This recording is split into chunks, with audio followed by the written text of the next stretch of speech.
Enable कर देता है एक्यूमुलेशन म्यूटेशंस की इन द कैंसर जीन्स जो कि कंट्रीब्यूट करते हैं directly to the development of cancer. सबसे पहले देखते हैं हेरिडिटरी नॉन पॉलीपोसिस कॉलन। यह है cancer syndrome. Hereditary non polyposis colon carcinoma HNPCC syndrome dramatically illustrate करता है रोल DNA रिपेयर जीन्स का in predisposition to cancer. ये डिसऑर्डर कैरेक्टराइज होता है बाय फैमिलियल कार्सिनोमा कॉलन के, जो अफेक्ट करते हैं प्रीडोमिनेटली सीकम को और प्रॉक्सिमल कॉलन को। रिजल्ट करते हैं from the defect in the genes जो कि इन्वॉल्व होते हैं DNA मिसमैच रिपेयर में। जब स्ट्रैंड DNA का रिपेयर होता है तो प्रोडक्ट मिसमैच रिपेयर जीन के एक्ट करते हैं स्पेल चेकर्स की तरह, ठीक है, स्पेल चेकर की तरह। फॉर एग्जांपल, अगर एन एरोनियस पेयरिंग हो रही है जी की विद ग्वानोसिन की टायरोसिन के साथ rather than the normal adenine की टायरोसिन के साथ, तो मिसमैच रिपेयर जीन जो है वो करेक्ट करता है इस डिफेक्ट को। विदाउट दीज प्रूफ रीडर्स, इनके बगैर एरर एक्यूमुलेट करेंगे ज़्यादा रेट पे। Mutation in at least 4 mismatch repair genes में फाउंड हुई हैं टू अंडरलाई HNPCC, एटलीस्ट 4। हर अफेक्टेड इंडिविजुअल इनहेरिट करता है एक defective copy of one of the several DNA mismatch repair gene और एक्वायर करता है second hit in the colonic epithelial cells में। Thus DNA repair gene affect करते हैं ग्रोथ को सिर्फ indirectly by allowing the mutation in other genes during the process of normal cell division. A characteristic finding genome में of the patient with the mismatch repair defect is the microsatellite instability। ये characteristic finding होती है microsatellite instability MSI। Microsatellite tandem repeat होती है of 1 to 6 nucleotides की found through out the genome. Normal people में length in माइक्रोसैटेलाइट्स की constant रहती है। बाय कंट्रास्ट पेशेंट जो कि HNPCC के होते हैं, इनमें ये सैटेलाइट्स अनस्टेबल होती हैं और ये बढ़ती है या कम होती रहती है लेंथ में। आल्दो HNPCC अकाउंट करता है सिर्फ 2 से 4% सारे कोलोनिक कैंसर्स को, MSI यानी माइक्रोसैटेलाइट इंस्टेबिलिटी डिटेक्ट की गई है सिर्फ 15% ऑफ द स्पोरेडिक कैंसर्स में due to the acquired mutation जो डिसरप्ट कर देती है फंक्शन मिसमैच रिपेयर जीन्स का। दूसरी कंडीशन है ज़ीरोडर्मा पिगमेंटोसम। ये देखिए, ये है ज़ीरोडर्मा पिगमेंटोसम। ये एक ऑटोसोमल रिसेसिव डिसऑर्डर है जो कि कॉज होता है डिफेक्ट DNA रिपेयर का, जो एसोसिएटेड होता है greatly with the increase risk for the cancer arising in the sun expose skin में। देखिए, ये UV रेज है ना सनलाइट की, वो कॉज कराती हैं क्रॉस लिंकिंग, पायरिमिडीन रेजिड्यूज की क्रॉस लिंकिंग, प्रिवेंट करती हैं नॉर्मल DNA रेप्लिकेशन को। इस तरह का DNA डैमेज रिपेयर हो जाता है by the nucleotide excision repair system से। सेवरल प्रोटीन इन्वॉल्व होती हैं न्यूक्लियोटाइड एक्सीजन रिपेयर में और इनहेरिटेड लॉस किसी भी एक का देता है rise to the xeroderma pigmentosum. फिर है disease with the defect in the DNA repair by homologous recombination. A group of the autosomal recessive disorder जो कंप्राइज करते हैं, उनमें आ जाता है एक तो Bloom syndrome, ataxia telangiectasia, Fanconi anaemia. ये कैरेक्टराइज होते हैं by hyper sensitivity to the DNA damaging agent, जैसे कि कोई आयोनाइजिंग रेडिएशन हो गई ब्लूम सिंड्रोम में एंड अटेक्सिया टेलेंजेक्टेसिया में, या फिर कोई DNA क्रॉस लिंकिंग एजेंट जैसे कि नाइट्रोजन मस्टर्ड फैनकोनी अनीमिया में, तो उनके साथ हाइपर सेंसिटिविटी हो जाती है to the DNA damaging agents इनके साथ। तो इनके फिनोटाइप कॉम्प्लेक्स है और इंक्लूड करते हैं in addition to the predisposition to cancer features जैसे कि न्यूरल सिम्टम्स होते हैं अटेक्सिया टेलेंजेक्टेसिया में, अनीमिया हो जाती है फैनकोनी अनीमिया में, और डेवलपमेंटल डिफेक्ट हो जाते हैं ब्लूम सिंड्रोम में। जीन जो कि म्यूटेटेड होता है अटेक्सिया टेलेंजेक्टेसिया में वो ATM है। ये इनकोड करता है प्रोटीन काइनेज को, जो कि इम्पोर्टेंट है in sensing the DNA damage caused by ionizing radiation and then directing the P53 to initiate the DNA damage response as described earlier.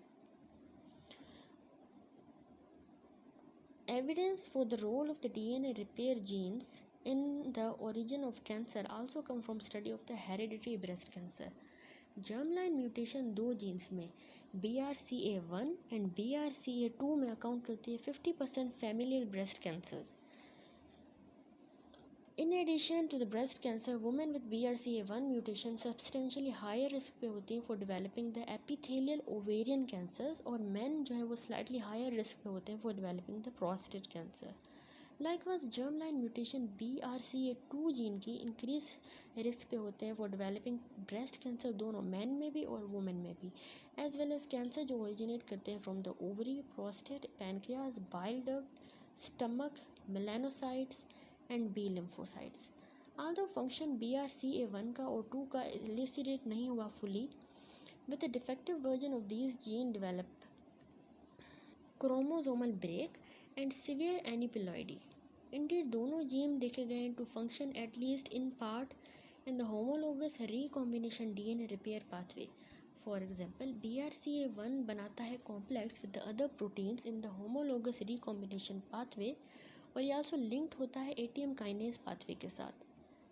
BRCA2 identify हुआ as one of the several gene जो mutated होते हैं Fanconi anaemia में, and BRCA2 proteins जो है ना ये shown हुई है to bind to the RAD51 के साथ, जो प्रोटीन है जो कि रिक्वायर होती है होमोलोगस रिकॉम्बिनेशन के लिए।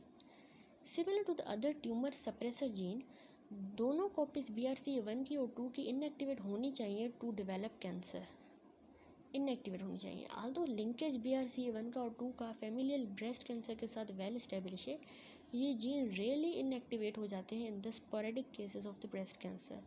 इन दिस रिगार्ड BRCA1 और 2 डिफरेंट है from the other tumour suppressor gene से, जैसे APC से एंड TP53 से, जो फ्रीक्वेंटली इनएक्टिवेट होते हैं इन स्पोरेडिक कैंसर्स। ये फ्रीक्वेंटली होते हैं और ये वाले रेयरली होते हैं, बस ये फ़र्क है।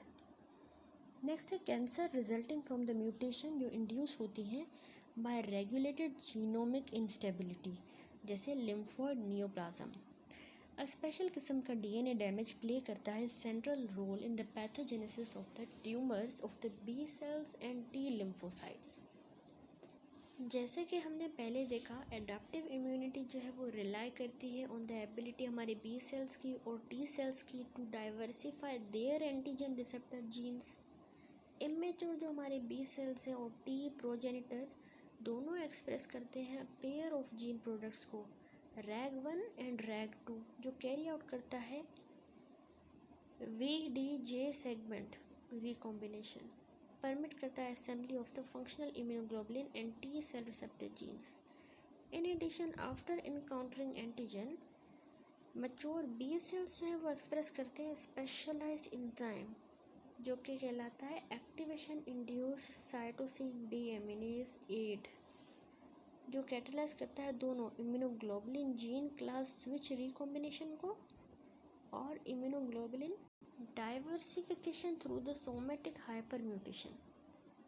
एरर जो होते हैं during the antigen receptor gene assembly के and immunoglobulin gene class switching में एंड डाइवर्सिफिकेशन में, वो प्रोवाइड करते हैं fertile soil for many of the mutations that cause lymphoid neoplasm, discussed in detail in chapter 12।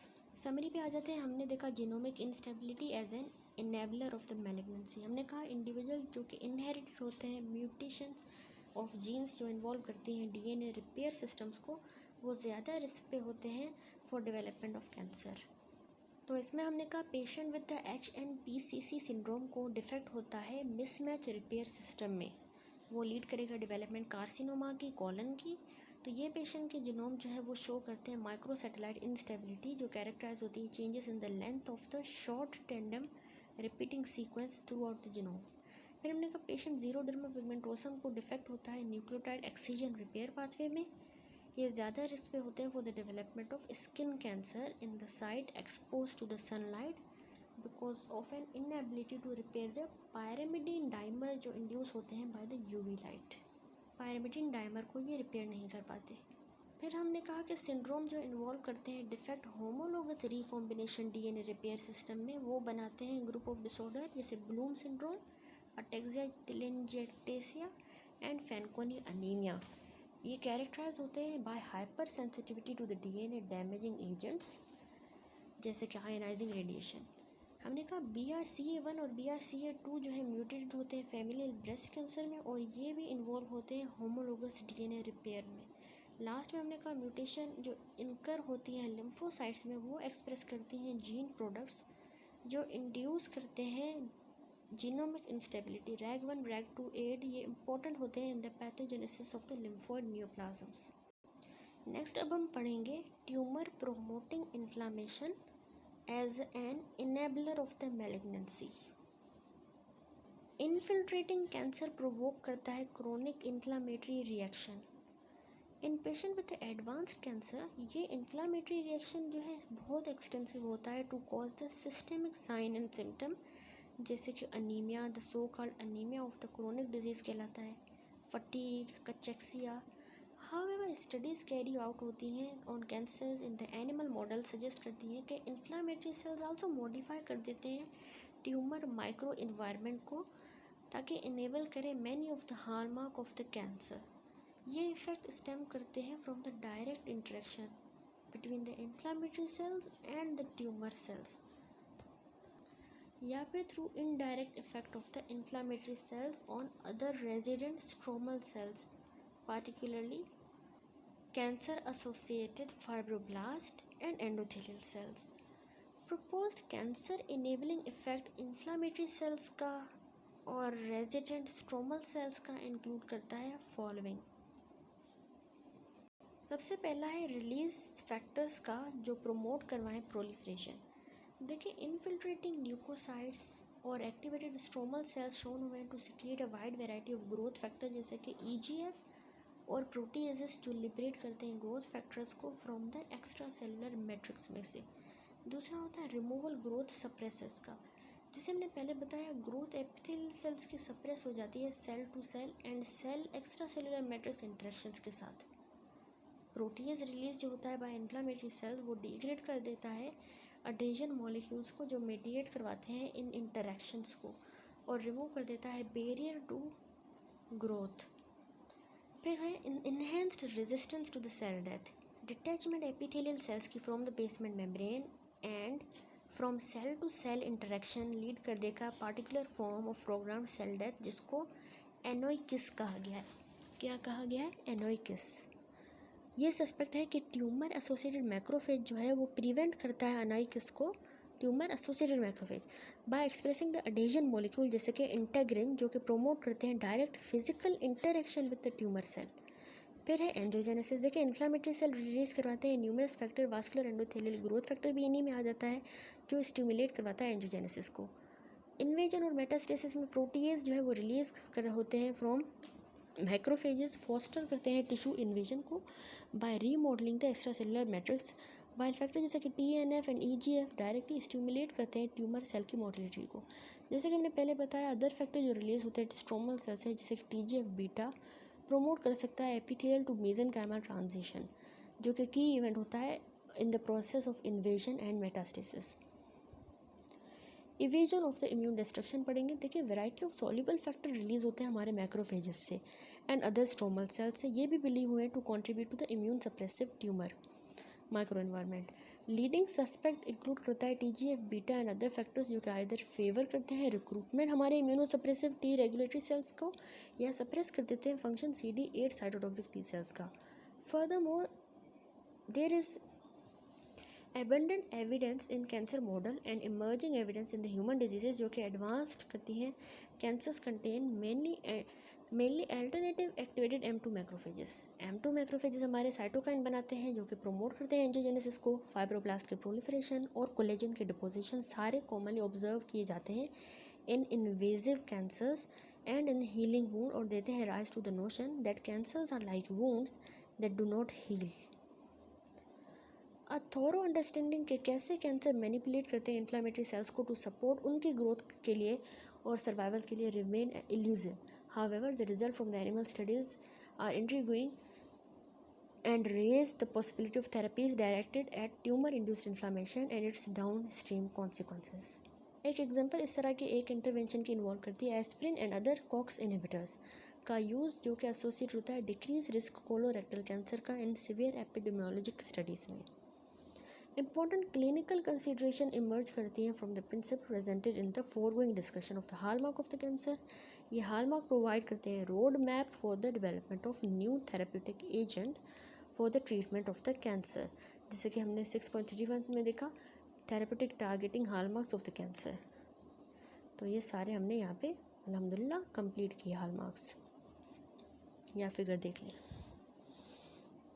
Next अभी हम आ जाते हैं और पढ़ेंगे इटियोलॉजी ऑफ कैंसर का टॉपिक। कार्सिनोजेनिक एजेंट्स कौन से हैं।